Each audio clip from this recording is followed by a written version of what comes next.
नमस्ते दोस्तों, स्वागत है आपका हिंदी नॉवल स्टोरी एक्सप्लेनर में, जहां हर कहानी एक नई दुनिया का दरवाज़ा खोलती है। यहां आपको सिस्टम, रोमांस और मैजिक जैसी अलग अलग तरह की कहानियां मिलेंगी जो आपको एक जादुई और रोमांचक सफ़र पर ले जाएंगी। तो आइए इस अद्भुत सफ़र में आगे बढ़ते हैं। अध्याय 572 भूमि पट्टा अनुबंध पर हस्ताक्षर हो गए हैं। 2 घंटे पलक झपकते ही बीत गए। डिंग डिंग, अयान सक्सेना का मोबाइल फ़ोन अचानक बज उठा। यह मेरे बूढ़े पिता थे जिन्होंने फ़ोन किया था। क्या हुआ? बूढ़े आदमी। फ़ोन पर दूसरी तरफ मौजूद बूढ़े व्यक्ति ने मुस्कुराते हुए कहा, वे सहमत हो गए हैं। हम कल किसी दूसरी जगह अनुबंध पर हस्ताक्षर करेंगे। आपको जल्दी आना होगा, कुछ विवरणों पर चर्चा करने की ज़रूरत है। ठीक है। अयान सक्सेना के चेहरे पर हल्की मुस्कान दिखी। क्या ये बेहतर नहीं होगा कि हम उसे 50,000 वर्ग किलोमीटर ज़मीन बेच दें? इस तरह हम 100 बिलियन अमेरिकी डॉलर प्राप्त कर सकते हैं, जबकि वर्तमान में 240,000 वर्ग किलोमीटर जमीन को पट्टे पर देने में केवल 500 मिलियन अमेरिकी डॉलर का खर्च आता है। हालांकि बाद वाला सिर्फ किराए का मकान है, लेकिन उसे 1000 साल तक रहने में कोई परेशानी नहीं होनी चाहिए। क्या 1000 साल बाद भी भालू देश का अस्तित्व बना रहेगा? किराए पर लेने और खरीदने में कोई अंतर नहीं है। फ़ोन रखकर अयान सक्सेना स्टडी से बाहर चला गया। रोशनी मेहरा ने मीठी आवाज़ में कहा, हबीबी, कोई खुशखबरी है क्या? आप बहुत खुश लग रहे हैं। अयान सक्सेना ने मुस्कुराते हुए कहा, यह अच्छी खबर है। बेयर कंट्री ने मुझे वह जगह किराए पर देने के लिए सहमति दे दी है। हनी, क्या हम एक और जुड़वां बच्चे ले सकते हैं? रोशनी मेहरा की आंखें चमक उठीं। क्या उन्होंने शर्तें नहीं बदलीं? अयान सक्सेना, मुख्य शर्तें नहीं बदली गई हैं। हम कल विस्तार से चर्चा करेंगे। रोशनी मेहरा ने हंसते हुए कहा, उन्हें शायद लगता है कि उन्होंने मेरा फ़ायदा उठाया है। उन्हें शायद लगता है कि मेरे पति ज़्यादा से ज़्यादा 70 से 80 साल तक ही जी सकते हैं, शायद उससे भी कम। जब उन्हें वास्तविक स्थिति का पता चलेगा तो वे निश्चित रूप से उदास हो जाएंगे। अयान सक्सेना ने रोशनी मेहरा को गले लगाया और चूमा और कहा, मैं दोनों देशों के बीच संबंधों के प्रति विचारशील था और मैंने उन्हें सेक्स के लिए मजबूर नहीं किया। मैं उनके साथ अच्छा व्यवहार कर रहा था। रोशनी मेहरा ने शर्माते हुए कहा, पति जी, अगर हम बच्चा पैदा करने वाले हैं तो क्या हमें उसकी तैयारी करनी चाहिए? अयान सक्सेना मुस्कुराए और बोले, पत्नी, क्या हमें अभी बच्चा पैदा करना चाहिए? आप अभी अपने ओवुलेशन पीरियड में हैं। पति, यह अभी भी सबसे अच्छा दिन है। रोशनी मेहरा ने विनम्रता से कहा। दातियान को क्या हुआ? ये सही है कि सिसी और उसके दोस्त अपने पड़ोसी के घर खेलने गए थे। जैसे ही अयान सक्सेना ने यह बात कही, वह नीचे झुका और रोशनी मेहरा को उठा लिया। 1 घंटा बीत गया। रोशनी मेहरा ने उत्सुकता से पूछा, हनी, क्या इस बार वे जुड़वां हैं? अयान सक्सेना ने अपना सिर हिलाया, इस बार नहीं। इस बार केवल एक अंडे से जुड़वां बच्चों को जन्म देना असंभव है। मुझे आपको अगले महीने अधिक अंडे बनाने और समायोजित करने में मदद करनी होगी। उन्हें ड्रैगन और फीनिक्स जुड़वां चाहिए, जो कि भ्रात जुड़वां होने चाहिए, जिसके लिए कम से कम 2 अंडे की आवश्यकता होगी। प्रिय, क्या यह अगले महीने निश्चित रूप से संभव है? रोशनी मेहरा ने पूछा। अयान सक्सेना ने मुस्कुराते हुए कहा, बेशक ये किया जा सकता है। जब तक अंडों की संख्या बढ़ाई जाती है तब तक कोई समस्या नहीं होगी। आप इसे अपनी आंतरिक शक्ति या मानसिक शक्ति से नियंत्रित कर सकते हैं। पत्नी, चलो आगे बढ़ते हैं। परिणाम महत्वपूर्ण है, लेकिन प्रक्रिया भी महत्वपूर्ण है। अगले दिन अयान सक्सेना दूसरी जगह पहुंचा। अयान सक्सेना उन्हें मूल होटल में ठहराने से नाखुश थे और उन्हें चेतावनी देना चाहते थे। अब जबकि बेयर कंट्री ने इसे किराए पर देने के लिए सहमति दे दी है, तो स्वाभाविक रूप से मूल होटल का उपयोग करने की कोई आवश्यकता नहीं है। अर्जुन सक्सेना, इस दस्तावेज पर एक नज़र डालें। ये कुछ विवरण हैं जिनका उल्लेख बेयर कंट्री ने कल किया था। श्रीजू ने अयान सक्सेना को एक दस्तावेज सौंपा। ये दस्तावेज काफ़ी मोटा है, लगभग 40 या 50 पृष्ठों का। अयान सक्सेना ने उसे पलटना शुरू कर दिया। इसमें बहुत सी बातें शामिल हैं, जैसे शिक्षा, चिकित्सा देखभाल और अपराधों से कैसे निपटें। अयान सक्सेना ने शांतिपूर्वक कहा, चूंकि यह जगह मुझे किराए पर दी गई है, इसलिए इस जमीन पर कोई भी आपराधिक गतिविधि मेरी जिम्मेदारी होगी। इस बिंदु पर बातचीत की कोई गुंजाइश नहीं है। हमारे यहाँ दोहरी शिक्षा प्रणाली है, जो चीनी भाषा के स्कूलों और रूसी भाषा के स्कूलों में विभाजित है। आप रूसी भाषा की स्कूली पाठ्यपुस्तकों के संकलन में भाग ले सकते हैं, लेकिन अंतिम स्वीकृति का अधिकार मेरे पास है। चिकित्सा उपचार के संदर्भ में समय पल पल बीतता गया। कुछ मुद्दों पर अयान सक्सेना ने बिल्कुल भी समझौता नहीं किया, लेकिन कुछ मुद्दों पर अयान सक्सेना ने अभी भी मेकॉफ और अन्य लोगों की राय का सम्मान किया। मिस्टर मेकॉफ, मुझे कुछ और कहने दीजिए। अयान सक्सेना ने सभी विवरणों पर चर्चा करने के बाद कहा, मेकाफ, मिस्टर सक्सेना, आप आगे बढ़ें। अयान सक्सेना ने विचार करते हुए कहा, मिस्टर मेकाफ, चीजें अप्रत्याशित हैं। यदि आपका देश ज़ियोंग लीज समाप्त होने से पहले ही बिखर गया तो हम क्या करेंगे? मेकाफ और अन्य। वोल्टेयर ने गुस्से से कहा, मिस्टर सक्सेना, क्या आपको लगता है कि यह संभव है? दशकों बीत गए हैं, क्या हमारा देश ज़ियोंग कुछ और दशकों तक नहीं टिक सकता? अयान सक्सेना, उस समय सोवियत संघ बहुत शक्तिशाली था, लेकिन अचानक ही वह बिखर गया। कोई भी इस स्थिति के परिणाम की भविष्यवाणी नहीं कर सकता। यदि पट्टा अवधि समाप्त होने से पहले ही यह समाप्त हो जाए तो क्या ये स्थान हमेशा के लिए मेरा हो जाएगा? मेकाफ ने कहा, यह असंभव है। यदि आप ऐसा करते हैं तो आप गुप्त रूप से हमारे देश के विघटन में योगदान दे रहे होंगे। अयान सक्सेना ने अपना सिर हिलाया। मिस्टर मेकफ, इसकी चिंता मत करो, मैं ऐसा नहीं करूंगा। अगर मैं ऐसा करना चाहता तो इसे किराए पर नहीं देता। आपको नीचे लाना मेरे लिए मुश्किल नहीं है। मेकफ और अन्य लोग उठे और मामले पर चर्चा करने के लिए अगले कमरे में चले गए। चर्चा के बाद उन्हें रिपोर्ट भी देनी होगी। आधे घंटे बाद वे वापस आए और मेकाफ ने कहा, मिस्टर सक्सेना, हम सहमत हैं। अगर ऐसा हुआ तो ज़मीन आपकी हो जाएगी, लेकिन यदि आप जानबूझकर हमें तोड़ने की कोशिश करेंगे तो हम, भालू राष्ट्र, निश्चित रूप से पूरे देश को आपके खिलाफ लामबंद कर देंगे। अयान सक्सेना ने सिर हिलाया। कर सकना, श्री मेहता ने मुस्कुराते हुए कहा, बधाई हो, हम अंततः एक समझौते पर पहुंच गए हैं। कृपया अनुबंध तैयार करें और हस्ताक्षर करने के लिए उसका प्रिंट आउट लें। 1 घंटे बाद अनुबंध तैयार हो गया और उसका प्रिंट आउट निकल आया। अयान सक्सेना, श्री मेहता और मेकाफ ने एक साथ अनुबंध पर हस्ताक्षर किए। क्रैक क्रैक, वहां पास में ही 2 देशों के पत्रकार फोटो और वीडियो ले रहे थे। सिन्हुआ समाचार। ग्रैंडमास्टर अयान सक्सेनालिन ने ज़ियोंग नेशन से जमीन का एक टुकड़ा किराए पर लिया है, जिसकी न्यूनतम पट्टे अवधि 10 साल है। चीनी सरकार ने यथाशीघ्र इस समाचार की घोषणा की। घोषणा में अधिक विवरण शामिल हैं। मास्टर अर्जुन ने ये जमीन किराए पर ली है। क्या इसका मतलब यह है कि पूर्वोत्तर में रहने वाले हम लोगों को समुद्र तक पहुंचने का रास्ता मिल जाएगा? 1 अरब अमेरिकी डॉलर प्रति वर्ष सस्ता नहीं है, लेकिन ये जगह बड़ी है और स्थान अच्छा है, इसलिए यह पैसा वसूल है। मास्टर अर्जुन शक्तिशाली हैं। चीनी इंटरनेट पर अनगिनत लोग इस मुद्दे पर उत्साहपूर्वक चर्चा कर रहे हैं। संयुक्त राज्य अमेरिका के सरकारी मीडिया ने जल्द ही यह खबर जारी कर दी। चीनी सरकारी मीडिया ने पट्टे की अवधि का खुलासा नहीं किया, लेकिन उन्होंने ये खुलासा किया कि पट्टे की अवधि कम से कम 10 साल है। अगर अयान सक्सेना लंबे समय तक जीवित रहता है तो पट्टे की अवधि अयान सक्सेना की मृत्यु के बाद 3 साल तक चलेगी। जब मैं जागा तो हमारा घर किराए पर दिया जा चुका था। ये हमारे लिए बुरी बात नहीं है। हमारा क्षेत्र समृद्ध बनने की संभावना है और यहाँ आवास की कीमतें तेजी से बढ़ने की संभावना है। तटस्थ क्षेत्र अच्छा है। हाईवे शहर और अन्य क्षेत्रों के लोग इस पर चर्चा कर रहे थे और उनमें से अधिकांश की कोई खास राय नहीं थी।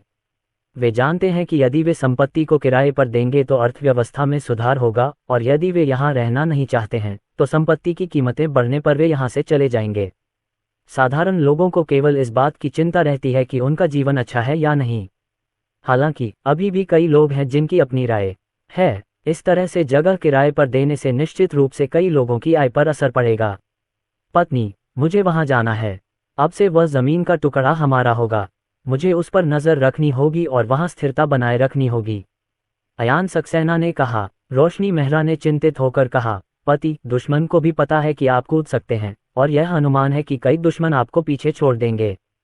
क्या कोई समस्या होगी? अयान सक्सेना ने हंसते हुए कहा, क्या गलत हो सकता है? मेरी वर्तमान ताकत के साथ यह अच्छा है कि मैं दूसरों को परेशान नहीं करता। मेरे आयाम में दर्जनों मशरूम बम हैं।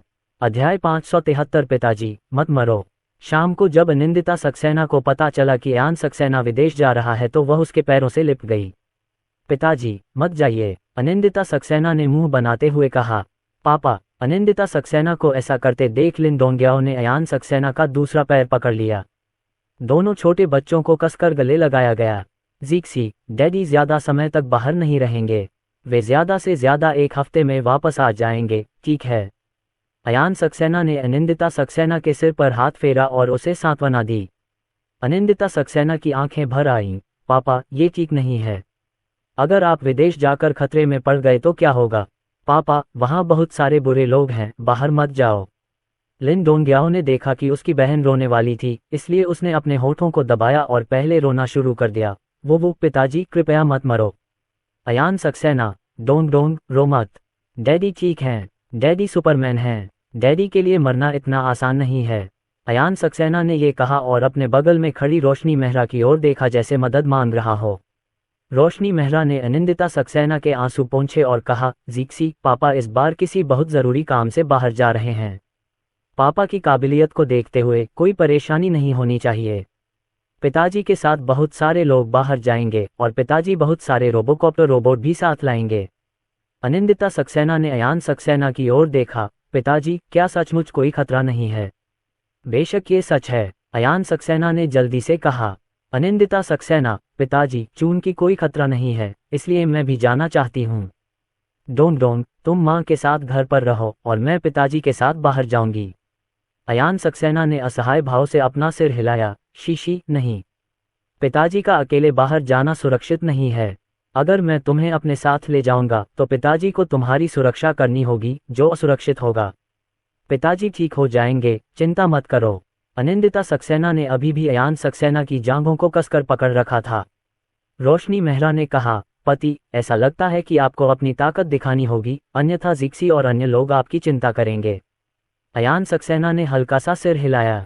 जीक्सी, पहले पापा को जाने दो, पिताजी तुम्हें बताएंगे कि वे कितने शक्तिशाली हैं। अनिंदिता सक्सेना और लिन डोंगियाओ ने अंततः उनके हाथ छोड़ दिए। अयान सक्सेना ने उन्हें उठा लिया और अगले ही पल अयान सक्सेना उड़ गया। पिताजी, आप उड़ सकते हैं, अनिंदिता सक्सेना ने आश्चर्य से कहा। लिन डोंगियाओ ने अयान सक्सेना की गर्दन को कसकर पकड़ लिया, वह थोड़ा डरा हुआ था। अयान सक्सेना ने अनिंदिता सक्सेना को अपनी बाहों में उठाया और विला के चारों ओर कुछ चक्कर लगाए। उतरने के बाद अयान सक्सेना मुस्कुराया और कहा, जीक्सी, पिताजी उड़ सकते हैं और पिताजी गोलियों को रोक सकते हैं। पिताजी खतरे को भी भांप सकते हैं। पिताजी ठीक हो जाएंगे। रोशनी मेहरा ने अनिंदिता सक्सेना को संभाला और उसे दिलासा दिया, शीशी, विदेश चीन से अलग है। यहाँ हमारी सुरक्षा के लिए कई सुरक्षा गार्ड हैं और आसपास का वातावरण भी सुरक्षित है। विदेशी पिताओं के सामने आने वाली परिस्थितियाँ अधिक जटिल होती हैं। तुम्हें अपने साथ ले जाना सुविधाजनक नहीं है। अनिंदिता सक्सेना ने सिर हिलाया। पिताजी, क्या हमें सचमुच बाहर जाना होगा? अयान सक्सेना, इस बार पापा को बाहर जाना है। पापा ने एक बड़ा सा जमीन का टुकड़ा खरीदा है। यह जमीन का टुकड़ा देश और हमारे परिवार के लिए बहुत महत्वपूर्ण है। पापा को जाकर देखना है। तुम घर पर अपनी माँ और भाई के साथ हो। वे अब शाही राजधानी के इस विला में हैं। यहाँ सुरक्षा का स्तर बहुत ऊंचा है, इसलिए किसी भी खतरे का सामना करने की चिंता करने की जरूरत नहीं है। घर के काम को संभालने के लिए घर पर कई रोबोट हैं। हाँ, अनिंदिता सक्सेना ने सिर हिलाया। पिताजी, आप कब जा रहे हैं? अयान सक्सेना ने धीरे से कहा, पापा कल सुबह चले जाएंगे। बहुत सुबह हो जाएगी और तब तक तुम जाग नहीं पाओगे। अगर तुम्हें पापा की याद आती है तो तुम उन्हें वीडियो कॉल कर सकते हो। पिताजी, मुझे आपकी याद आएगी, अनिंदिता सक्सेना ने अनिच्छा से कहा। अयान सक्सेना ने अनिंदिता सक्सेना के नन्हे चेहरे को चूमा, पापा को भी तुम्हारी याद आएगी। पापा जल्द से जल्द वापस जरूर आएंगे। आमतौर पर अनिंदिता सक्सेना और उनकी सहेलियां 8 बजे के आसपास सो जाती थीं, लेकिन ये जानते हुए कि अयान सक्सेना जा रहा है, आज उन्हें लगभग 10 बजे तक नींद नहीं आई। बूढ़े आदमी, तुम्हें सावधान रहना होगा, रोशनी मेहरा ने घमासान युद्ध के बाद नाजुक आवाज में कहा। अयान सक्सेना ने रोशनी मेहरा की पीठ पर हाथ फेरा और धीरे से मुस्कुराया, चिंता मत करो प्रिय। जीक्सी और बाकी लोगों को अभी भी इसके बारे में ज्यादा जानकारी नहीं है, लेकिन तुम इसे अच्छी तरह से जानती हो। मैं अब बहुत मजबूत हूँ, रोशनी मेहरा ने कहा। बूढ़े मास्टर, आप लापरवाह नहीं हो सकते। इस बार सभी प्रकार के राक्षस वहां जाएंगे। आप इस जगह पर अपने साथ कितने यांत्रिक तेंदुए और ड्रोन लाए हैं? अयान सक्सेना, हम 8000 नए यांत्रिक तेंदुए, 1000 सिमुलेशन रोबोट, लाखों माइक्रो ड्रोन और कुछ छोटे ड्रोन लेकर आए। रोशनी मेहरा ने पूछा, क्या आप मध्यम या बड़ा ड्रोन नहीं लाए? अयान सक्सेना ने कहा, मैंने कुछ ड्रोन लाए हैं, लेकिन उनकी संख्या बहुत कम है। मध्यम और बड़े ड्रोन जगह घेरते हैं और छोटे ड्रोन की मारक क्षमता पहले से ही बहुत मजबूत है। माइक्रो ड्रोन भले ही बहुत छोटा है, लेकिन यह आसानी से कुछ ग्राम बम ले जा सकता है। अयान सक्सेना ने एक नए तरह का विस्फोटक विकसित किया है जो TNT से दर्जनों गुना ज्यादा शक्तिशाली है। बूढ़े आदमी, तुम्हें वैसे भी सावधान रहना होगा। बूढ़े आदमी, क्या तुम में अभी भी ताकत है? रोशनी मेहरा ने अयान सक्सेना को मोहक निगाहों से देखा। अगर तुम ऐसा कहो तो मैं तुम्हें आज रात बता दूंगा कि मैं कितना शक्तिशाली हूँ। अयान सक्सेना की बात खत्म होने के बाद वह पलटा और रोशनी मेहरा को अपने नीचे दबा लिया। लड़ाई का एक नया दौर जल्द ही शुरू होगा। सुबह 7 बजे अयान सक्सेना सैन्य हवाई अड्डे पर पहुंचे। वह और श्री प्रदीप शर्मा तथा कई अन्य लोग एक सैन्य परिवहन विमान से व्लादिमीर गए, और इस बार वहां 1 दर्जन से अधिक सैन्य परिवहन विमान गए थे। इन परिवहन विमानों के अंदर कुल 3000 यांत्रिक तेंदुए और लगभग 500 नकली रोबोट लगाए गए हैं। श्री सक्सेना, परिवहन काफी कठिन है। आपको परेशान करने के लिए मुझे खेद है। हाइको में व्लादिमीर हवाई अड्डा आपके विशेष विमान को समायोजित नहीं कर सकता है। श्री प्रदीप शर्मा ने अयान सक्सेना से कहा। अयान सक्सेना, क्या ये परिवहन विमान बल क्षेत्र ढाल से सुसज्जित हैं? सीरियस ने सिर हिलाया। अयान सक्सेना ने बहुत पहले ही फोर्स फील्ड शील्ड विकसित कर ली थी। इस चीज को फाइटर जेट्स पर नहीं लगाया जा सकता क्योंकि इससे फाइटर जेट्स की परफॉर्मेंस पर असर पड़ेगा। इसे ट्रांसपोर्ट एयरक्राफ्ट और बड़ी क्षमता वाले बॉम्बर्स पर लगाया जा सकता है।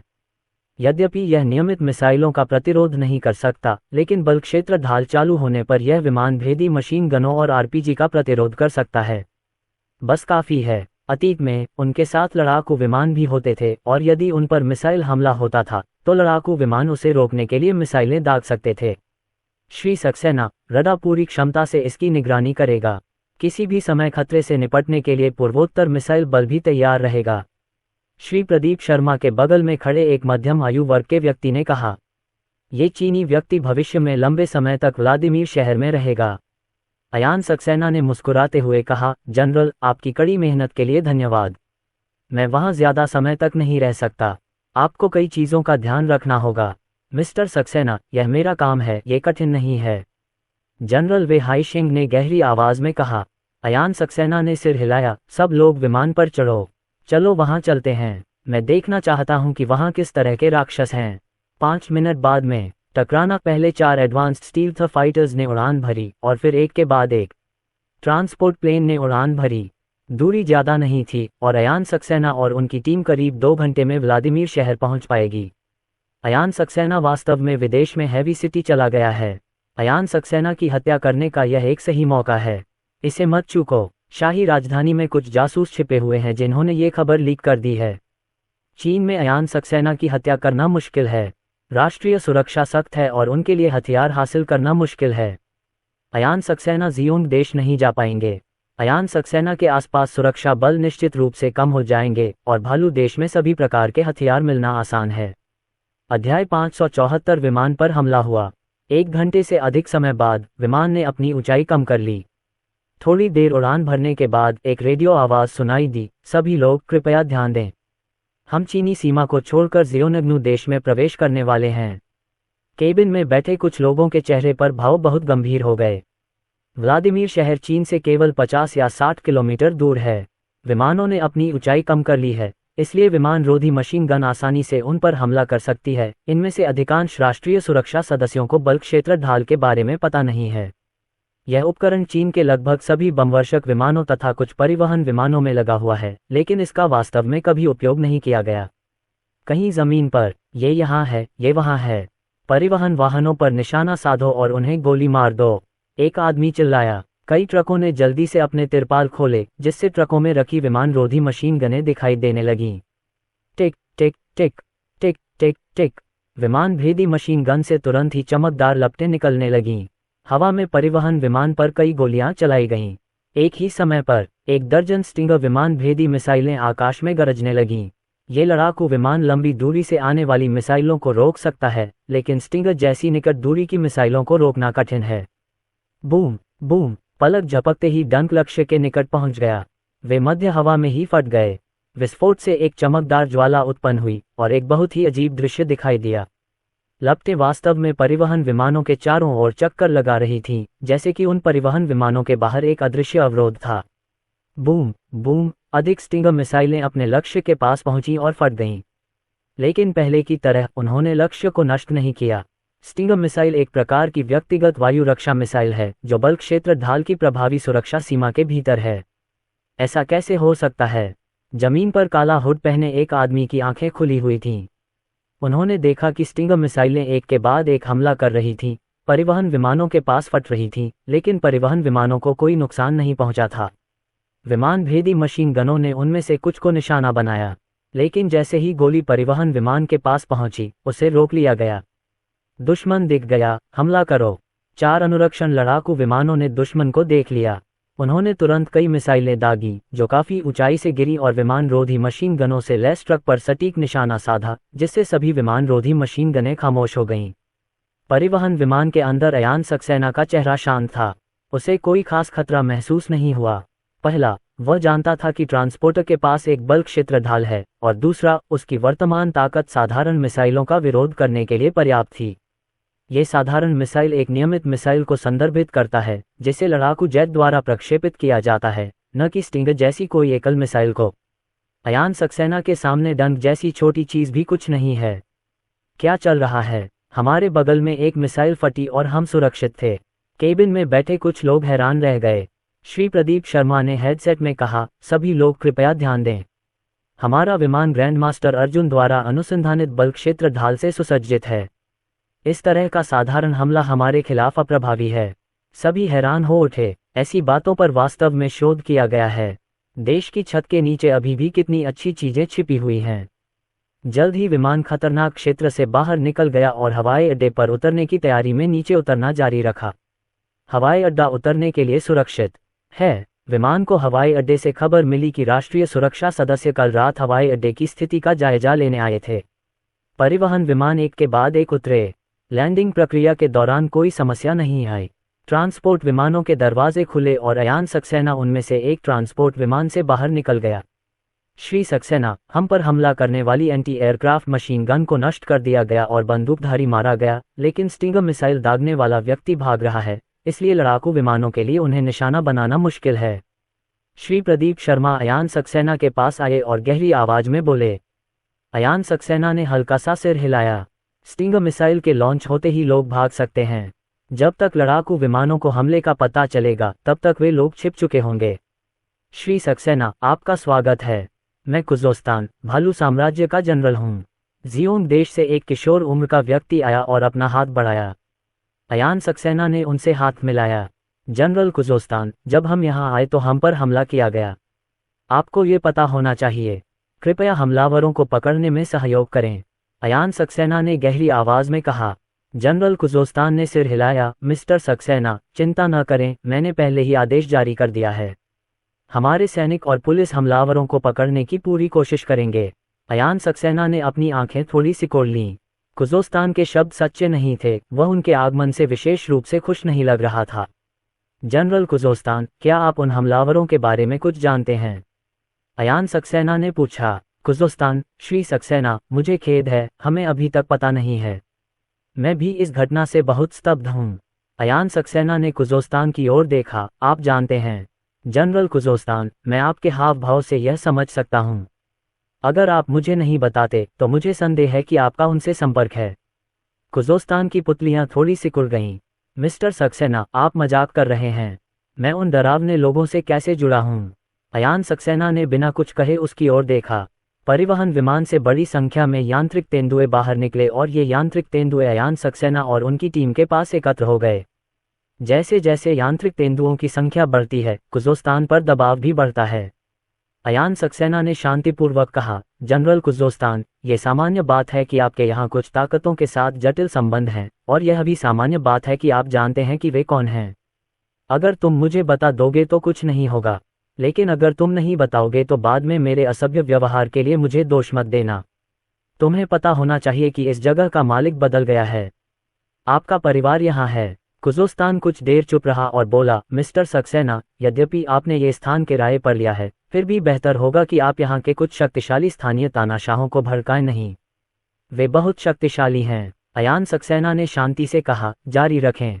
कुजोस्तान, आपको पता होना चाहिए कि हमारे देश में कई कुलीन वर्ग और शक्तिशाली परिवार हैं, और कई गिरोहों को उन शक्तिशाली परिवारों का समर्थन प्राप्त है। संभवतः इस बार आप पर काले भालू गिरोह ने हमला किया था। श्री प्रदीप शर्मा ने बताया। श्री सक्सेना, ये ब्लैक बियर गैंग सुनने में तो साधारण लगता है, लेकिन ये बहुत शक्तिशाली है। इस गिरोह में 2 से 3 हजार सदस्य हैं और वे बहुत दबंग हैं। वे सुदूर पूर्व के सबसे शक्तिशाली स्थानीय तानाशाहों में से एक हैं। कुजोस्तान ने कहा। श्री सक्सेना, यदि आप इस जगह पर नियंत्रण करना चाहते हैं तो बेहतर होगा कि आप कुछ शक्तिशाली ताकतों के साथ सहयोग करें। अयान सक्सेना मुस्कुराए। वे मुझसे सहयोग के बारे में बात करने के योग्य नहीं हैं। उन्होंने मुझे एक बड़ा उपहार दिया है और मुझे वह उपहार उन्हें वापस करना होगा। ब्लैक बियर गैंग का मुख्यालय कहाँ है? कुज़ोस्तान की आंखों में झिझक के भाव थे। मिस्टर सक्सेना, आमने सामने की टक्कर कोई समझदारी भरा फैसला नहीं है। आप चीनियों की एक अच्छी कहावत है, एक मजबूत ड्रैगन एक स्थानीय सांप जितना अच्छा नहीं होता। अयान सक्सेना ने शांति से कहा, आप सही कह रहे हैं, लेकिन मेरी नज़र में वे सिर्फ चींटियां हैं, स्थानीय सांप नहीं। उनका मुख्यालय कहाँ है? कुज़ोस्तान कुछ सेकंड चुप रहा और फिर बोला, ब्लैक बियर गैंग का मुख्यालय व्लादिमीर में था, जो ज्यादा दूर नहीं था। 1000 यांत्रिक तेंदुए काले भालू गिरोह का सफाया करने जा रहे हैं। अयान सक्सेना ने बात की। लगभग 1000 यांत्रिक तेंदुए तुरंत वहां से चले गए। सिमरन उन्हें गुप्त रूप से नियंत्रित करती है। अध्याय 575, क्या चीनी सैन्य विमानों में ढाल होती है? कुज़ोस्तान ने थोड़ा सा मुंह सिकोड़ते हुए कहा, मिस्टर सक्सेना, यह कोई बहुत बुरा तो नहीं है। अयान सक्सेना ने ठंडे स्वर में कहा, श्री कुज़ोस्तान, ब्लैक बियर गैंग ने हमारे चीनी सैन्य विमान पर हमला किया। क्या आप भालू देश की ओर से यह स्वीकार करना चाहते हैं कि यह भालू देश ही था जिसने हम पर हमला किया? कुज़ोस्तान का चेहरा बदल गया। मिस्टर सक्सेना, नहीं नहीं, मेरा आशय ये बिल्कुल नहीं था। यदि उसने घटना स्वीकार कर ली तो उसका कोर्ट मार्शल किया जाएगा। अयान सक्सेना ने गंभीरता से कहा, मैंने ये जगह किराए पर ली है। अनुबंध में यह तय है कि मैं सभी सार्वजनिक सुरक्षा और न्याय का प्रबंध करूंगा। वे आतंकवादी हैं, क्या मुझे उन्हें खत्म करने में कोई समस्या है? नहीं। कुज़ोस्तान कुछ सेकंड के लिए चुप रहा। अयान सक्सेना ने श्री प्रदीप शर्मा की ओर देखा और कहा, श्री प्रदीप शर्मा, हम पर हमला हो रहा है। हमारे पास पर्याप्त यांत्रिक तेंदुए और रोबोट नहीं हैं। अधिक यांत्रिक तेंदुए और रोबोट भेजने के लिए विमान वापस भेजिए। अरे, सीरियस ने सिर हिलाया। वह भी इस बात को लेकर बहुत परेशान था। वे यहाँ चीनी सैन्य विमान से आए थे और चीनी सैन्य विमान पर हमला करना बहुत गंभीर मामला है। हालांकि अब ये जगह उसकी है। अगर रूस उसके अगले कदमों में हस्तक्षेप नहीं करता है तो चीन के पास इस मामले के लिए रूस को जिम्मेदार ठहराने का कोई कारण नहीं होगा। डिंग डिंग, अयान सक्सेना का सेल फोन बजा। ये श्री जियांग थे जिन्होंने फ़ोन किया और अयान सक्सेना ने फ़ोन उठाया। अर्जुन सक्सेना, मुझे अभी खबर मिली कि आप पर हमला हुआ है। क्या आप ठीक हैं? अगर आपको कोई मदद चाहिए हो तो मुझे बताएं।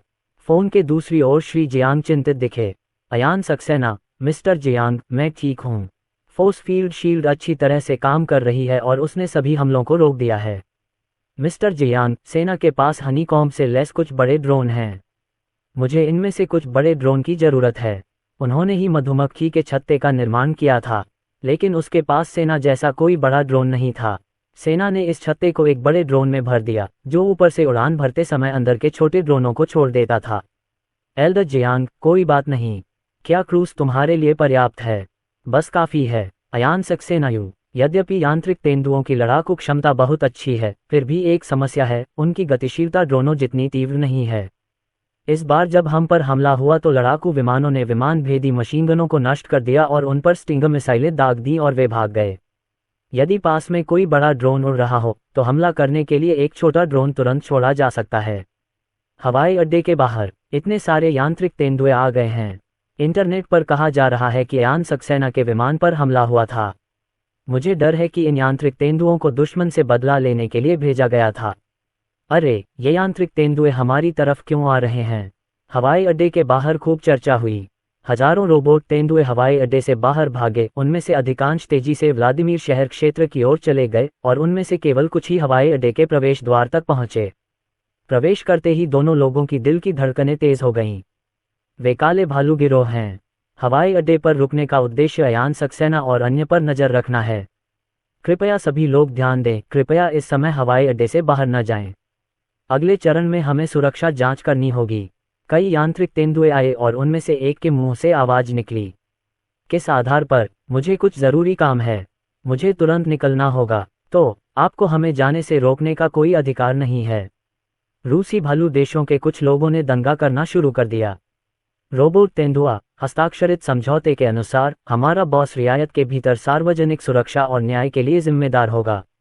यदि कोई आतंकवादी हमला होता है तो हमें सुरक्षा निरीक्षण करने का अधिकार है। जो लोग निरीक्षण में सहयोग नहीं करेंगे उन्हें गिरफ्तार कर लिया जाएगा। हमें गिरफ्तारी का विरोध करने वाले किसी भी व्यक्ति को बलपूर्वक गोली मारने का अधिकार है। विरोध की आवाजें अचानक कमजोर पड़ गईं। वे यांत्रिक तेंदुओं की युद्ध क्षमता से परिचित थे। ये यांत्रिक तेंदुए कम से कम दर्जनों पूरी तरह से सशस्त्र कुलीन सैनिकों के बराबर थे। कृपया हवाई अड्डे पर वापस आ जाइए। सुरक्षा जांच 1 से 2 घंटे तक चलने की उम्मीद है। यांत्रिक तेंदुआ। सभी लोग वापस हवाई अड्डे की ओर चले गए। समय बीतता जाता है और रोबोट तेंदुआ तेजी से क्षेत्र 7 में चला जाता है। हवाई अड्डा लगभग 50 किलोमीटर दूर है। इन यांत्रिक तेंदुओं की अधिकतम गति 25 मीटर प्रति सेकंड है, लेकिन वे केवल 15 मीटर प्रति सेकंड की गति से हवाई अड्डे की ओर बढ़ रहे हैं। इसमें लगभग 1 घंटा लगेगा। इसके अलावा यांत्रिक तेंदुओं को क्षेत्र में फैलने में 1 से 2 घंटे का समय लगेगा। संयुक्त राज्य अमेरिका। कमांडर इन चीफ, हमें नवीनतम समाचार प्राप्त हुआ है कि यानहुआन कंसेशन जा रहे एक चीनी परिवहन विमान पर हमला किया गया। चीफ ऑफ स्टाफ मंडेल ने कार्यालय से रिपोर्ट दी। अमेरिकी राष्ट्रपति की आंखें चमक उठीं। सुंदर, क्या अयान सक्सेना मर गया है? मैंडेल ने कहा, हमलावरों ने विमान रोधी मशीन गनों और स्टिंगर विमान रोधी मिसाइलों का इस्तेमाल किया, लेकिन परिवहन विमानों का नहीं। अमेरिकी राष्ट्रपति हैरान थे। क्या विमान रोधी मशीन गन और स्टिंगर्स परिवहन विमान पर हमला नहीं कर सकते?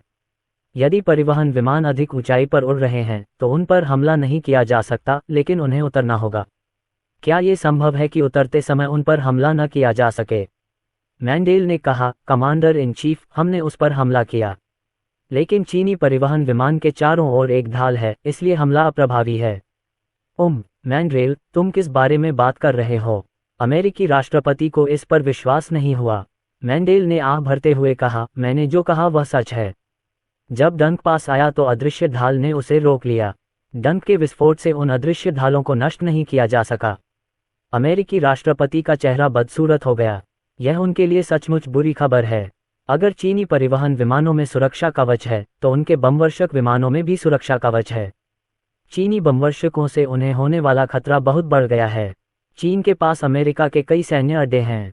अगर चीन की मिसाइलें उनकी वायु रक्षा प्रणाली को नष्ट कर सकती हैं तो उसके बमवर्षक विमान भी बिना किसी रोक टोक के बमबारी कर सकते हैं।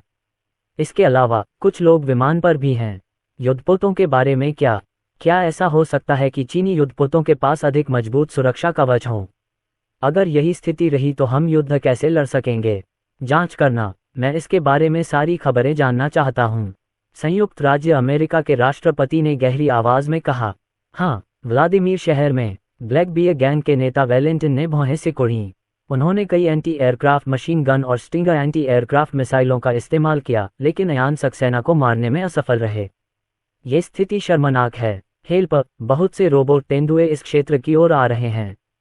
जल्दी करो, हो सकता है वे तुम्हारे पीछे आ रहे हों। वैलेंटिन के बगल में खड़े किसी व्यक्ति ने उसे याद दिलाया। वैलेंटिन, अयान सक्सेना को शायद पता नहीं होगा कि हमला हमने ही किया है। अगर हम कुछ करेंगे तो हम अस्त व्यस्त हो जाएंगे। हमले में उनकी संलिप्तता को पुनर्तः गुप्त रखा गया था। थोड़ी देर बाद थाकसिन का पता चल गया। अयान सक्सेना को ये बात बहुत जल्दी पता चल जाती, जब तक कि कोई उसकी पीठ में छुरा न घोंप दे। समय पल पल बीतता गया। 990 से ज्यादा यांत्रिक तेंदुए तितर बितर हो गए। उनमें से कुछ ने मुख्य यातायात मार्गों की रखवाली की, जबकि बाकी ब्लैक बियर गैंग के गढ़ों में चले गए। 1 दर्जन यांत्रिक तेंदुए वैलेंटिन के निवास के पास आ पहुंचे। मदद करो, स्थिति ठीक नहीं है। वे यांत्रिक तेंदुए हम काले भालुओं की मदद करने के लिए यहाँ हैं। वैलेंटिन के बगल में कोई कांप रहा था। ब्लैक बियर गैंग के सभी सदस्य ध्यान रखें, 1 घंटे के भीतर बाहर आएं और आत्मसमर्पण करें, अन्यथा हम हमला कर देंगे। बाहर एक यांत्रिक तेंदुए के मुंह से आवाज आई, धत्तेरी की। वैलेंटिन नाखुश लग रहा था। यदि उन्हें ये पता होता तो वे सबसे पहले विदेश के लिए विमान लेते। हमला करो, मेरे लिए उन्हें नष्ट कर दो। वैलेंटिन ने गहरी सांस ली और तेजी से कहा। उसके पास यहाँ बहुत सारे शक्तिशाली हथियार और मजबूत कवच है, इसलिए उसके पास मैकेनिकल तेंदुए के साथ लड़ाई में जीतने का मौका हो सकता है। यदि वे जीतेंगे तभी उनकी बात मानी जाएगी। अध्याय 576 काले भालू गिरोह की सफाई। टिक टिक टिक, बूम बूम। जिस घर में वैलेंटिन रहता था वहां से मशीन गनों की लपटें निकल रही थीं और उसी समय कई लोग यांत्रिक पैंथर पर आरपीजी फायर कर रहे थे। यांत्रिक तेंदुआ तेज गति से चकमा देता है। आरपीजी उनके पास फटे, लेकिन उन्हें नष्ट नहीं कर सके और मशीन गन की फायरिंग से उन पर केवल छोटे छोटे निशान रह गए। Bang bang. यांत्रिक तेंदुए ने तुरंत जवाबी हमला शुरू कर दिया।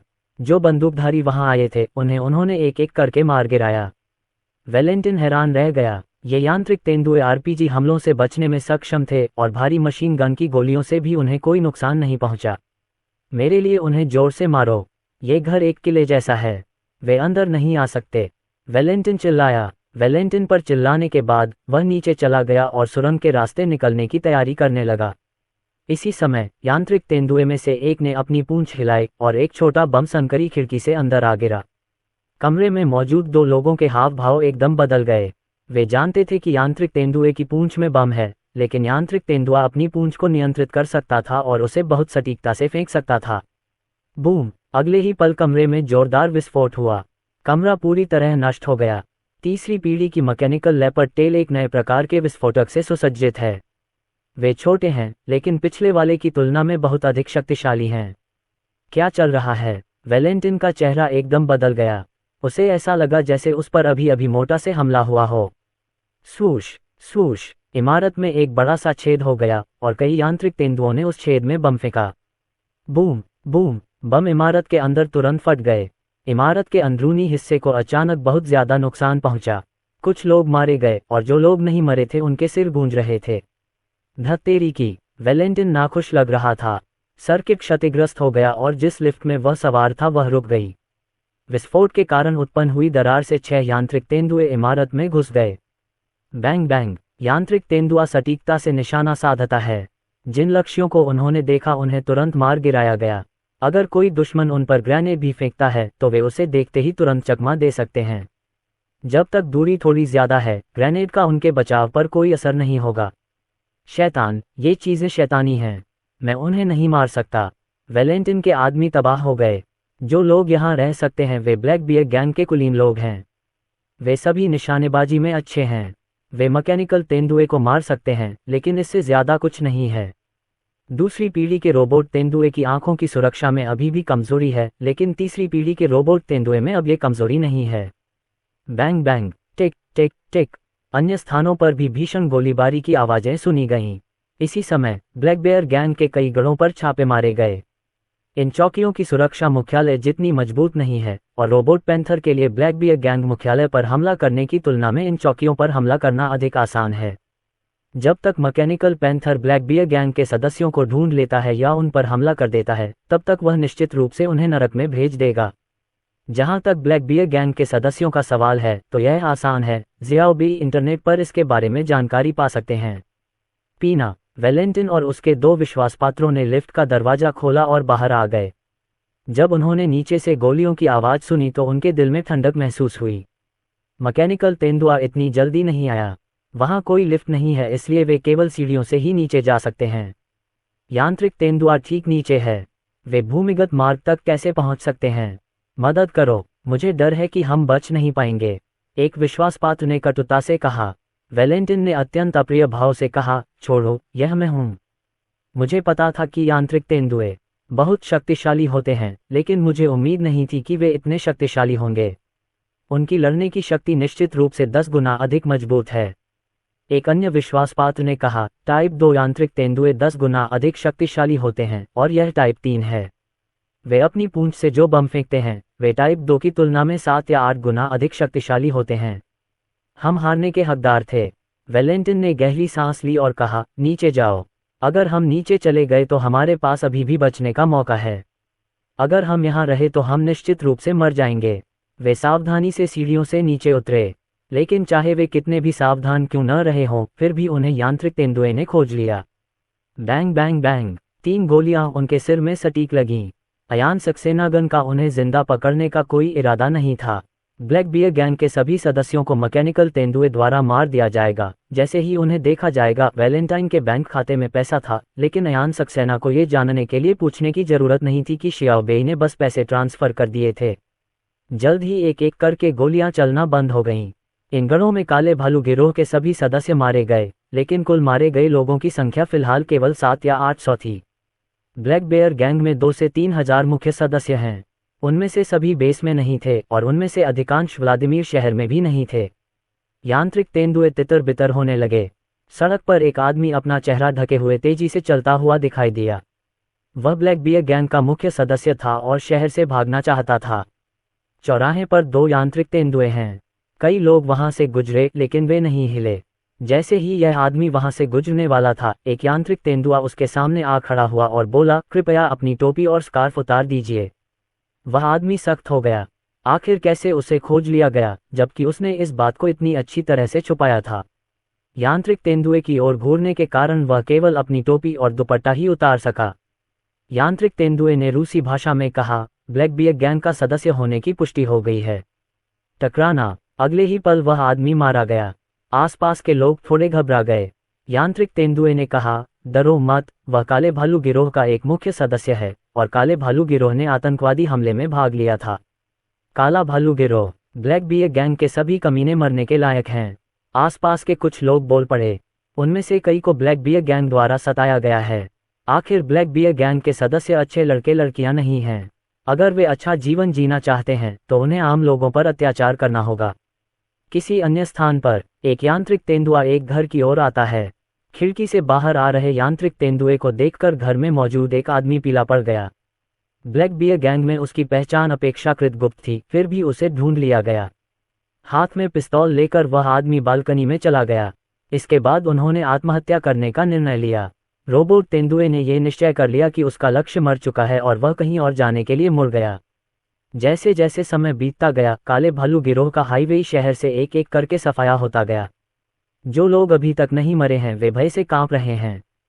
उनमें से कुछ ने भेष बदलकर शहर से भागने की कोशिश की, जबकि अन्य छिप गए। लेकिन भेष बदलकर शहर से भागने की कोशिश करना एक ख्वाब ही था। आप शहर छोड़ सकते हैं लेकिन अपना चेहरा नहीं ढक सकते। यदि वे अपना चेहरा दिखाएंगे तो यांत्रिक तेंदुए उन्हें पहचान लेंगे। जहां तक छिपने की बात है तो ये तो एक विलासिता है। मौसम ठंडा है और छिपने की कोई जगह नहीं है। मशीनी तेंदुए की तलाश थोड़े समय में खत्म नहीं होगी। डिंग डोंग, एक घर की घंटी बजी। एक औरत ने दरवाज़ा खोला। दरवाजे के बाहर यांत्रिक तेंदुए को देखकर उसका चेहरा बदल गया। यांत्रिक तेंदुए के मुंह से आवाज निकली, नमस्ते, आपका पति काले भालू गिरोह का मुख्य सदस्य है। अगर वह छिप गया और बाहर नहीं आया तो आपकी सारी संपत्ति जब्त कर ली जाएगी। जिस घर में आप रहते हैं वह भी इसमें शामिल है। महिला पीली पड़ गई। क्या ये कोई गलती है? वह मेरा पति नहीं है। रोबोट पैंथर, हम अच्छी तरह जानते हैं कि वह असली है या नहीं। तुम्हारे पास इस बारे में सोचने के लिए 1 घंटा है।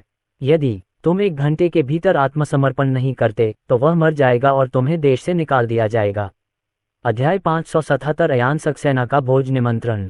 व्लादिमीर हवाई अड्डा। कई यांत्रिक तेंदुए चले गए।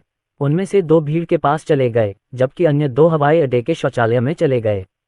भीड़ में मौजूद काले भालू गिरोह का जासूस घबरा रहा था। उसे लग रहा था कि शायद मैकेनिकल तेंदुआ उसे देख चुका है और उसकी ओर बढ़ रहा है। तभी वह उसके पास पहुंचा। हिलना मत। जब दोनों यांत्रिक तेंदुए बहुत करीब आ गए तो जासूस खुद को रोक नहीं सका और उसने तुरंत अपने बगल में खड़ी एक गर्भवती महिला को अपने वश में कर लिया और उसकी गर्दन पर हाथ रख दिया। आसपास के लोग चिल्लाने लगे और भाग गए। गर्भवती महिला इतनी भयभीत थी कि उसका चेहरा पीला पड़ गया। मुझे मत मारो, कृपया मुझे मत मारो। चुप रहो, जासूस ने दोनों यांत्रिक तेंदुओं को घूरते हुए उग्र स्वर में कहा, मुझे जाने दो, नहीं तो मैं उसे मार डालूंगा। यांत्रिक तेंदुओं में से एक ने रूसी भाषा में कहा, आप एक भालू देशवासी हैं। आपने हमें आपको न मारने की धमकी देने के लिए एक अन्य भालू देशवासी को बंधक बना लिया। क्या यह उचित है? टकराना। बाथरूम से गोली चलने की आवाज आई। एक अन्य जासूस की बाथरूम में हत्या कर दी गई। जासूस ने दांत पीसते हुए कहा, मुझे परवाह नहीं है। अगर तुम मुझे मारना चाहते हो तो मैं उसे अपने साथ ले जाऊंगा। मेरे लिए एक कार तैयार करो, उसमें पेट्रोल भरवाओ और मैं उसे अपने साथ ले जाऊंगा। बाकी लोग करीब 30 मीटर दूर से इस तरफ देख रहे थे। क्या यह आदमी काले भालू गिरोह से है? Mechanical panthers black bear gang का सफाया कर रहे हैं, ये तो तय है। इस कमीने ने वास्तव में अपनी कोशिकाओं पर कब्जा करके उन्हें धमकाने का काम किया है। ये पता चला है कि ब्लैक बियर गैंग के सभी लोग अच्छे लोग नहीं हैं। लोग इसके बारे में बात कर रहे थे। कुछ लोगों ने तो तस्वीरें और वीडियो भी ले लिए और उन्हें ऑनलाइन पोस्ट कर दिया। तुम्हें उसे जाने देना चाहिए और आत्मसमर्पण कर देना चाहिए। इस तरह भले ही आप मारे जाएं, कम लोग आप पर थूकेंगे। यांत्रिक तेंदुए ने उत्साहपूर्वक कहा। जासूस ने हंसते हुए कहा, मैं आत्मसमर्पण नहीं कर सकता, कृपया मुझे जाने दीजिए, अन्यथा अगर वह मर गई तो यह आपकी गलती होगी। जल्दी करो और मेरे लिए एक कार तैयार करो। यह एक अच्छी कार होगी। रोबोट तेंदुआ, अपनी बेटी को थोड़ा दूर ले जाओ, उसकी गर्दन खरोंच गई है। आखिरकार वह तुम्हारा सेल है। कोशिकाएं, बकवास, जासूस ने व्यंग्यात्मक लहजे में कहा, मुझे केवल पैसों की परवाह है। जल्दी करो और कार तैयार करो, मैं तुम्हें केवल 5 मिनट देता हूँ। टकराना, गोली चली और जासूस मारा गया। शौचालय गए 2 यांत्रिक तेंदुए बाहर आ गए और उनमें से एक ने गोली चलाई जो जासूस के सिर में सटीक रूप से लगी। गर्भवती महिला चिल्लाए। उसके बगल में खड़े यांत्रिक तेंदुए ने उसे सांत्वना दी, मैडम आप ठीक हैं, आपको पकड़ने वाले गुंडे मारे जा चुके हैं। बकवास। आसपास के कुछ लोगों ने तालियां बजाईं। बाद में और भी लोग तालियां बजाने लगे। ब्लैक बियर गैंग के सदस्यों ने वास्तव में एक गर्भवती महिला को अपने कब्जे में ले लिया था, जो उनका अपना शुक्राणु था, जिससे वे सभी बहुत घृणा करने लगे। इसी समय अयान सक्सेना और अन्य लोग प्रतीक्षा कक्ष में आए। सभी ने तुरंत अयान सक्सेना पर ध्यान दिया।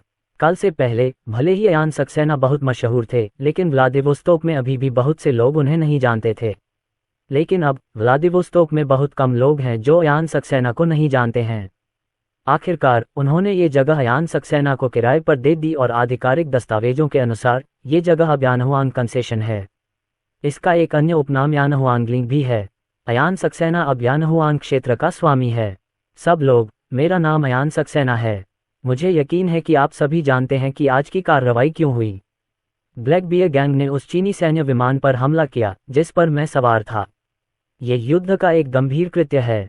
अपने फायदे के लिए वे तुम्हें और यहाँ तक कि पूरे भालू देश को युद्ध के दलदल में घसीटना चाहते हैं। मैं ऐसी दुष्ट शक्तियों का दृढ़तापूर्वक नाश करूंगा।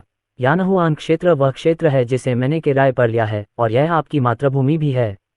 हम सभी पर यानहुआंग क्षेत्र की रक्षा करने की जिम्मेदारी है।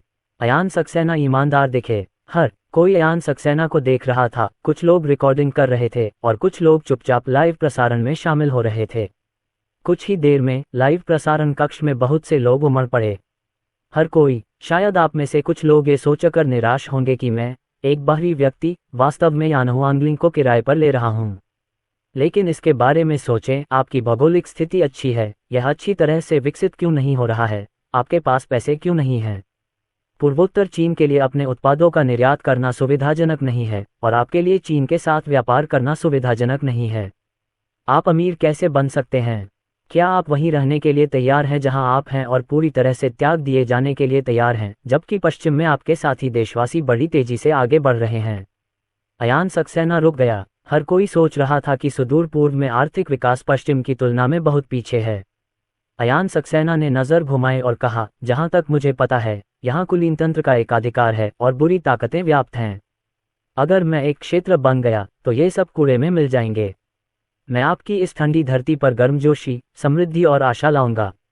आप सभी के पास नौकरियां होंगी, आपके बच्चे स्कूल जाएंगे और आपको अपने माता पिता, पत्नी और बच्चों को पीछे नहीं छोड़ना पड़ेगा। भीड़ में से कुछ लोगों ने तालियां बजाईं। जल्द ही बाकी लोग भी भावुक हो गए और जोश से तालियां बजाने लगे। किसी पुराने महल में, यार, अयान सक्सेना ने पहले तो गरजने वाले हथकंडे अपनाए, फिर इस तरह का भाषण दिया। आम लोग अयान सक्सेना के झांसे में आसानी से आ जाएंगे, एक अधेड़ उम्र के आदमी ने गहरी आवाज में कहा। उसके बगल में बैठे एक बूढ़े आदमी ने भौहें सिकुड़ीं। अधेड़ उम्र के व्यक्ति ने आगे कहा, हमें क्या करना चाहिए? हम उन परिवारों में से एक हैं जो पर्दे के पीछे से ब्लैक बियर गैंग का समर्थन करते हैं। क्या अयान सक्सेना समय आने पर हमसे हिसाब चुकाएगा? शायद। बूढ़े आदमी ने गहरी सांस ली और कहा। मध्यम आयु वाले व्यक्ति का चेहरा बदल गया। हमें अयान सक्सेना को मारना होगा। अगर अयान सक्सेना नहीं मरा तो हम भी मर जाएंगे। अधेड़ उम्र के आदमी की आंखों में एक ठंडी रोशनी चमक रही थी। बूढ़े ने कहा, जल्दबाजी में कोई कदम मत उठाओ। हम अकेले नहीं हैं जो अयान सक्सेना को मारना चाहते हैं। विदेशी ताकतें भी कार्रवाई करेंगी। अगर हम इस समय कार्रवाई करेंगे तो हम आसानी से प्राथमिक लक्ष्य बन जाएंगे। डिंग डिंग। तभी बूढ़े आदमी का मोबाइल फोन बज उठा। ये फोन उनका निजी फोन है और बहुत कम लोग ही इसके बारे में जानते हैं। बूढ़ा आदमी हैरान था। कॉलर आईडी पर एक अपरिचित नंबर देखा। नमस्ते। बूढ़े आदमी ने फोन उठाया, लेकिन सामान्य अपरिचित नंबरों पर बात नहीं हो सकी। फोन के दूसरी ओर से इलेक्ट्रॉनिक आवाज आई, मिस्टर तुर्गनेव, मेरे बॉस मिस्टर अयान सक्सेना आपको कल शाम 7 बजे डिनर पर आमंत्रित करते हैं। कृपया समय पर आएं। बूढ़े आदमी का चेहरा बदल गया। अयान सक्सेना ने आपको डिनर पर आमंत्रित किया है। ये तो बस एक डर है कि भोज अच्छा नहीं होगा। मुझे खेद है, मेरी तबीयत ठीक नहीं है और मुझे डर है कि मैं नहीं जा पाऊंगा। इलेक्ट्रॉनिक आवाज ने कहा, मिस्टर तुर्गनेव, बॉस ने कई लोगों को आमंत्रित किया है। बॉस को शायद पता न हो कि कौन गया, लेकिन समय आने पर उसे पता चल जाएगा कि कौन नहीं गया। क्या आप सचमुच भाग नहीं लेना चाहते? तुर्गनेव, उसने गहरी सांस ली और कहा, भोज स्थल कहाँ है? हाईवे शहर के अंदर। मैं तुम्हें कल विस्तृत पता बताऊंगा। मेरी बात खत्म होते ही फोन काट दिया गया। प्रिय, यह मानवीय बुद्धि का संदेश है ना? तुर्गनेव ने सिर हिलाया, यही होना चाहिए।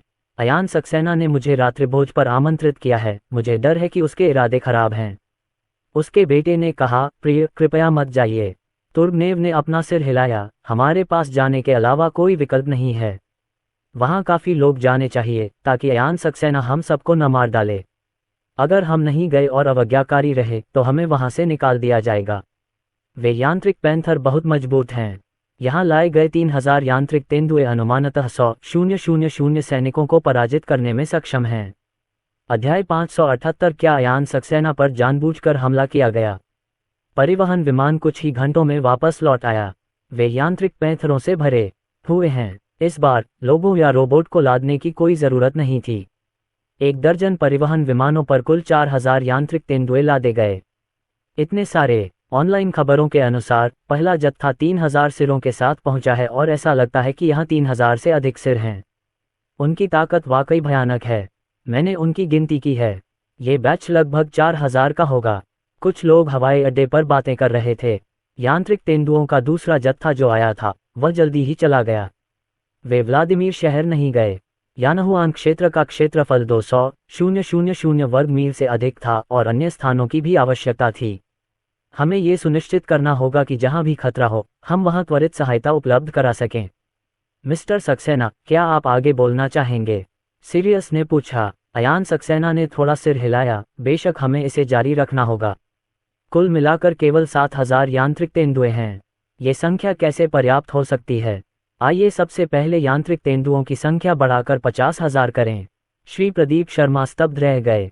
इतने सारे? मिस्टर सक्सेना, क्या इतनी बड़ी रकम से भालू देश नाराज हो जाएगा? अयान सक्सेना ने गहरी आवाज में कहा, हम पर हमला हुआ था। इस कारण से हमें और अधिक यांत्रिक तेंदुए लाने चाहिए।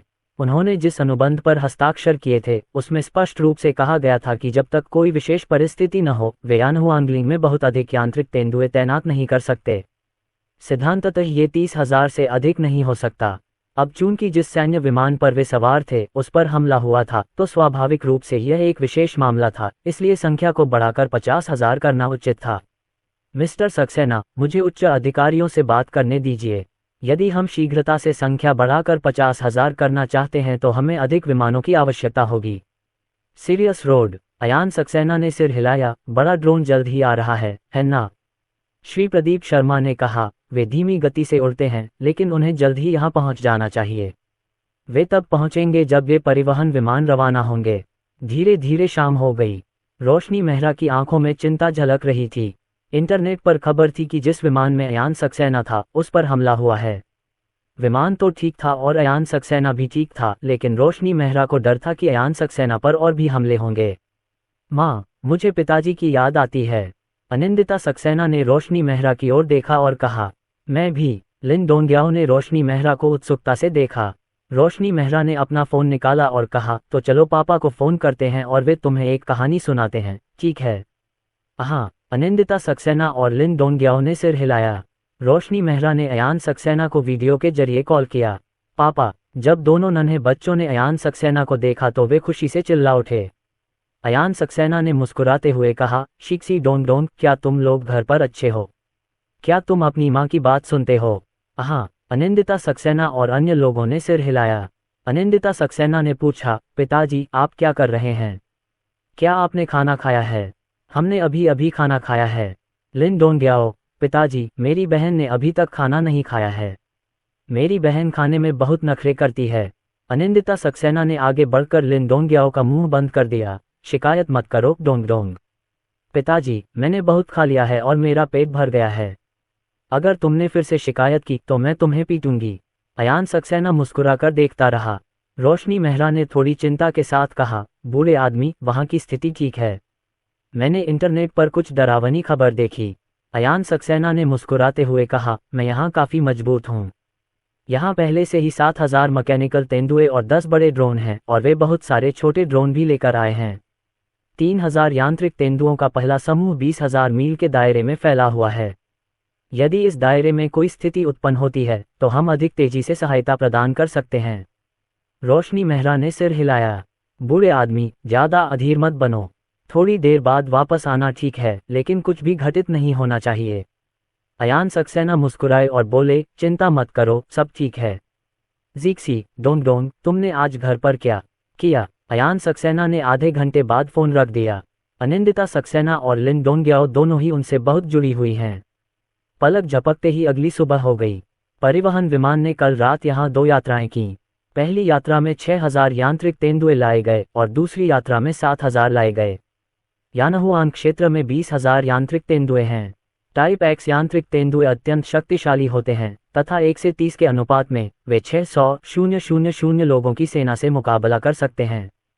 रूसी भालू देश के सुदूर पूर्व में इतने अधिक जापानी सैनिक तैनात नहीं हैं। सुप्रभात, श्री सक्सेना। भालू देश से श्री मेकाफ आपसे मिलना चाहते हैं। श्री प्रदीप शर्मा ने कमरे से बाहर आए अयान सक्सेना की ओर देखा। अयान सक्सेना ने थोड़ा सिर हिलाया, उसे आने दो। अयान सक्सेना ने अभी नाश्ता खत्म ही किया था कि मेकाफ आ गया।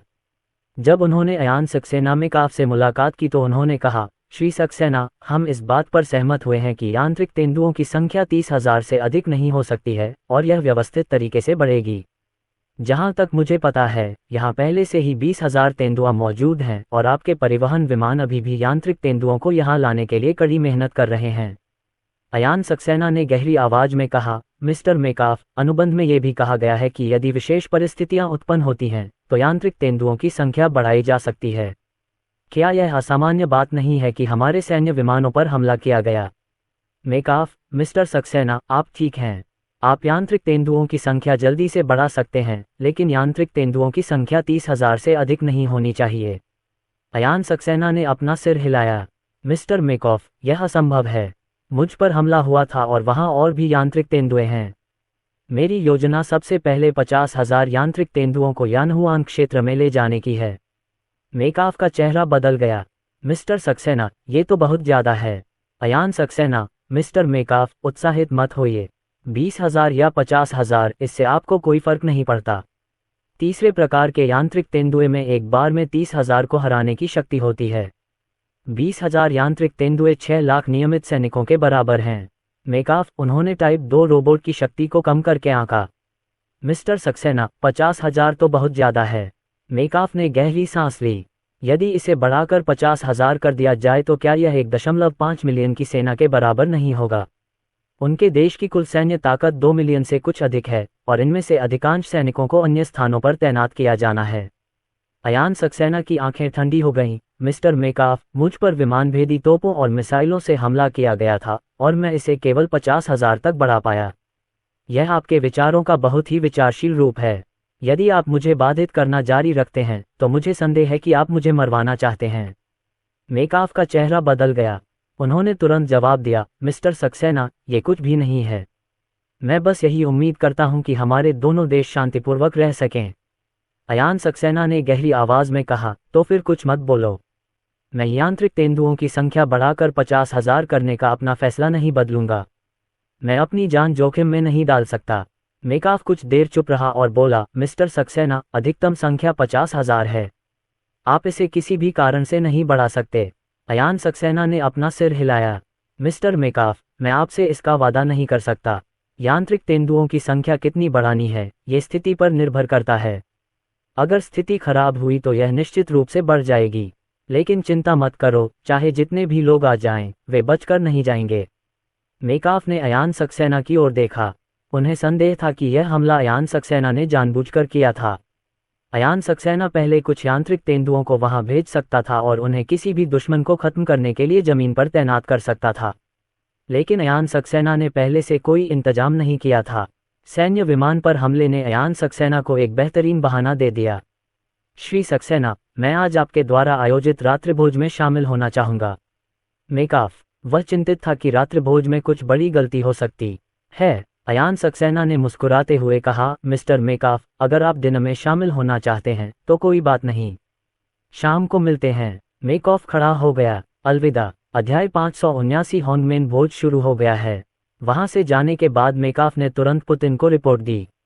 पुतिन ने भौहें सिकोड़ी। तीसरे प्रकार के यांत्रिक तेंदुए की युद्ध क्षमता उतनी मजबूत नहीं है। प्राप्त 20,000 यांत्रिक तेंदुए 600,000 सैनिकों के बराबर हैं। यदि संख्या 50,000 तक बढ़ जाए तो यह और भी भयानक हो जाएगा। लेकिन क्या वे इसे रोक सकते हैं? उनके पास सुदूर पूर्व में इतने सैनिक नहीं हैं, और भले ही अयान सक्सेना यांत्रिक तेंदुओं को तुरंत भेज सकता है, क्या वे पश्चिम से सैनिकों को तुरंत भेज सकते हैं? हम ऐसा तब तक नहीं कर सकते जब तक पश्चिम में युद्ध जारी है। इसके अलावा अनुबंध में ये भी कहा गया था कि चरम परिस्थितियों में अयान सक्सेना को मैकेनिकल तेंदुओं की संख्या बढ़ाने का अधिकार है। अयान सक्सेना पर चीनी सैन्य विमान में सवार होने के दौरान हमला हुआ था, जो कोई चरम स्थिति नहीं थी। मुझे डर है कि भविष्य में यानहुआन क्षेत्र पर कब्जा करना इतना आसान नहीं होगा।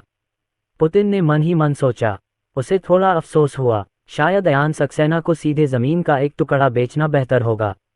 अगर मैं उसे अभी एक बड़ी जमीन किराए पर दे दूं और बाद में वह उसे वापस न ले पाए तो ये दुखद होगा।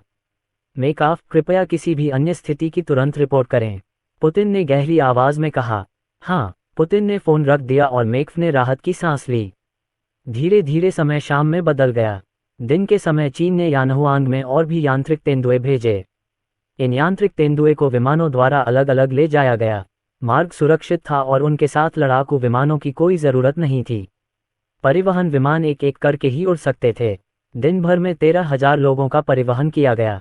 यानहुआन क्षेत्र में यांत्रिक तेंदुओं की संख्या बढ़कर 33,000 हो गई है। उनकी युद्ध शक्ति पहले से ही लाखों सैनिकों के बराबर है। तुर्गनेव की कार उपनगरों में एक जागीर के पास पहुंची। मनों के आसपास हर जगह यांत्रिक तेंदुए गश्त कर रहे हैं और राष्ट्रीय सुरक्षा कर्मी मनों में प्रवेश करते समय 3 बार सुरक्षा जांच करेंगे। आप कार में ही रहें, तुर्गनेव ने बताया। कार स्थिर होकर रुक गई। उसकी गाड़ी में 3 आदमी थे। हालांकि उसे पता था कि अंगरक्षकों के साथ भी यह बेकार होगा, फिर भी उन्हें साथ लाने से उसे कुछ मनोवैज्ञानिक तसल्ली मिली। वह अपने बाकी अंगरक्षकों के साथ आए, लेकिन केवल एक ही कार अंदर जा सकी और बाकी का काफिला बाहर ही रोक दिया गया। हाँ, तीनों व्यक्तियों ने सिर हिलाया। वे उसके पीछे पीछे अंदर जाना चाहते थे, लेकिन वे ऐसा नहीं कर सके। जब वे अंदर आए तो उन्हें बताया गया कि केवल तुर्गनेव ही अकेले अंदर जा सकता है और उन्हें, यानी अंगरक्षकों को, कार में ही रहना होगा। तुर्गनेव कार से बाहर निकला। वह तुरंत जागीर के अंदर नहीं गया। जल्द ही एक और कार वहां से गुजरी और उसमें से तुर्गनेव की उम्र का एक बूढ़ा आदमी उतरा। सोलोटू, तुम भी यहाँ क्यों हो? क्या आप हमेशा किसी को सम्मान नहीं देते? दूसरा पक्ष कार से उतरा और तुर्गनेव से बोला। सोलोटू, वह निश्चित रूप से नहीं आना चाहता था, लेकिन उसे आना पड़ा। अयान सक्सेना पहले ही 30,000 से ज्यादा यांत्रिक तेंदुओं को ले जा चुका था और ब्लैक बियर गैंग के 2,000 से 3,000 लोगों में से लगभग आधे का सफाया हो चुका था। जब तक वह यहाँ अपना सारा कारोबार छोड़ने को तैयार नहीं होता, उसे भोज में आना ही होगा, भले ही वह जानता हो कि यह एक भोज है। तुर्गनेव, मुझे कुछ पुराने दोस्तों की याद आती है। पुराने दोस्तों के लिए एक साथ मिलना एक दुर्लभ अवसर है।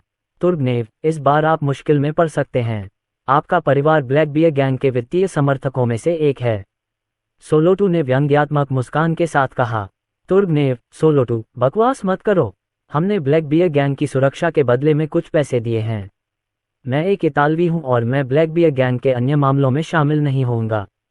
अच्छी बात है, चलो अंदर चले। दोनों एक साथ जागीर में दाखिल हुए।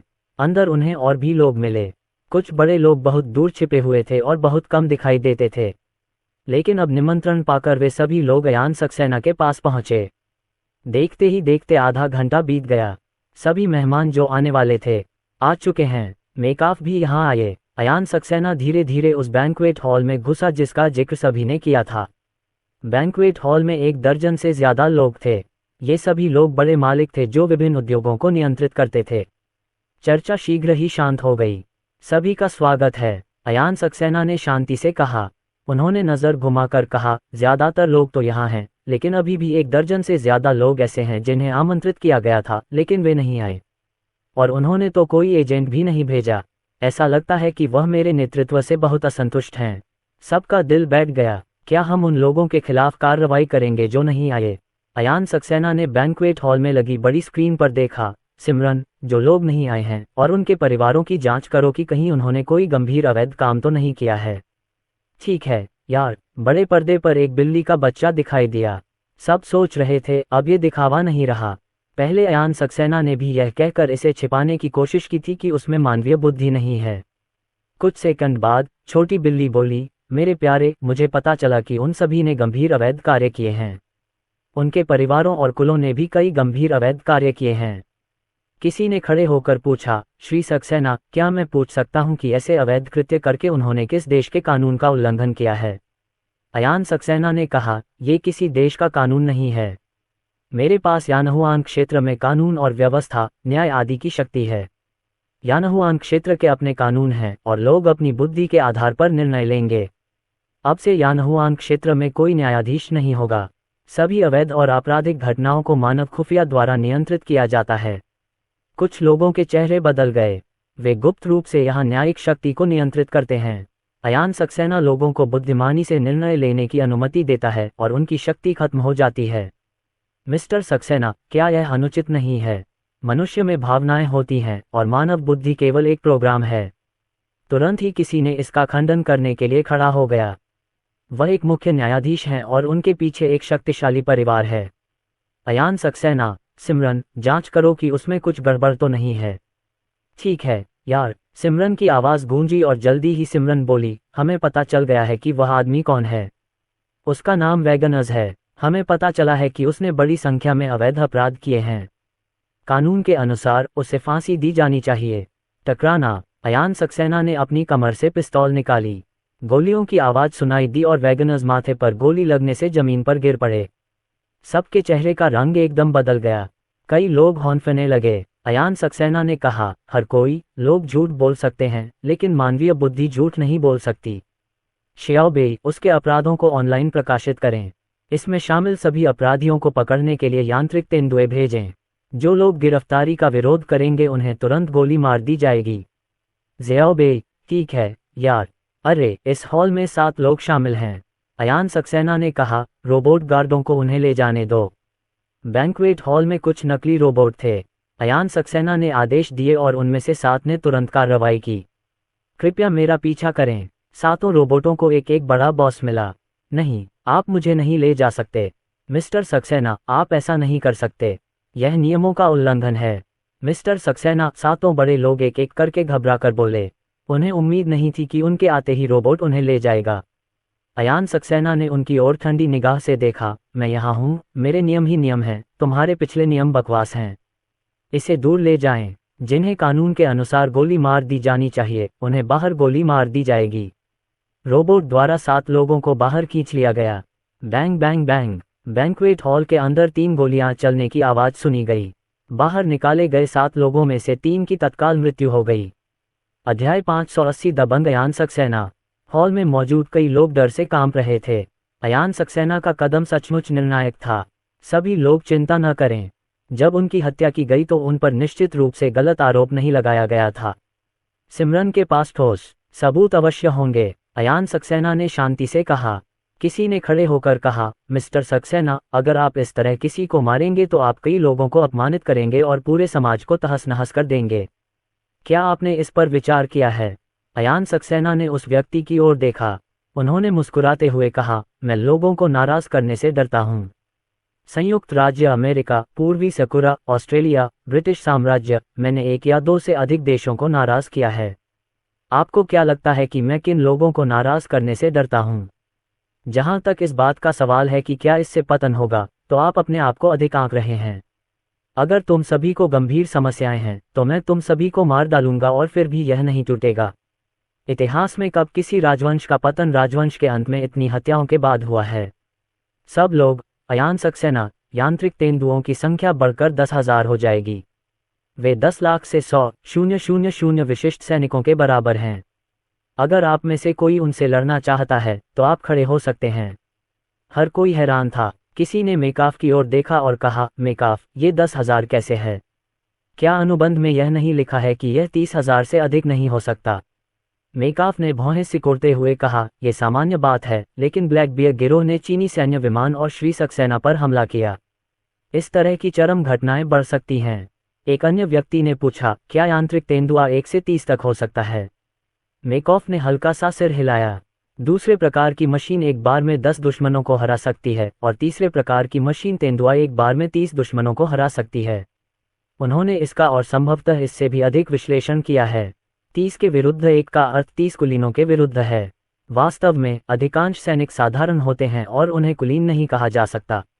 10 साधारण सैनिक एक यांत्रिक तेंदुए को हराने में सक्षम नहीं हो सकते। टाइप 3 मैकेनिकल पैंथर बहुत फुर्तीला है और इसे रॉकेट से मारना कठिन है, तथा साधारण बंदूकें भी इसे मार दे तो भी यह बेकार है, और साधारण सैनिकों को आसानी से हराया जा सकता है। मिस्टर सक्सेना, अगर आपको कुछ कहना है तो कह दीजिए, एक बूढ़े आदमी ने गहरी आवाज में कहा। वे अच्छी तरह जानते थे कि अयान सक्सेना और उसकी टीम यहाँ सिर्फ कुछ उपद्रवियों को मारने और उन्हें चेतावनी देने नहीं आई है। अयान सक्सेना ने कहा, आप में से कई लोग मौत के लायक हैं।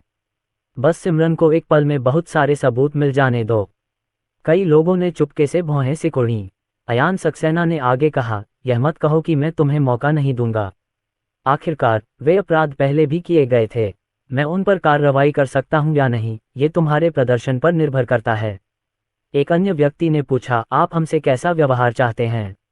अयान सक्सेना ने शांतिपूर्वक कहा, आपने बहुत पैसा कमाया है और आप कई उद्योगों पर एकाधिकार रखते हैं। चुराए गए अधिकांश पैसे वापस कर दीजिए और अपनी अधिकांश कंपनियों को शांतिपूर्वक छोड़ दीजिए। ये आपके अपराध बोध को कम कर सकते हैं। इस धन का उपयोग यानहुआंगलिंग में बुनियादी ढांचे और लोगों की आजीविका के लिए किया जाएगा। सभी लोग नाखुश देख रहे थे। अयान सक्सेना उनका मांस काटने जा रहा है और उन्हें अभी भी चाकू से अपना शरीर काटने के लिए मजबूर किया जाता है। अयान सक्सेना बैठ गया। उन्होंने मुस्कुराते हुए कहा, सब लोग, यहाँ शराब और भोजन है, कृपया इसका आनंद लें। मुझे उम्मीद है कि आप लोग भोज के बाद मुझे इसका स्पष्टीकरण देंगे। आपको इसे छिपाने की जरूरत नहीं है। ज़ियाओबेई स्पष्ट रूप से जांच सकता है कि आपके विदेशी बैंक कार्ड में कितना पैसा है।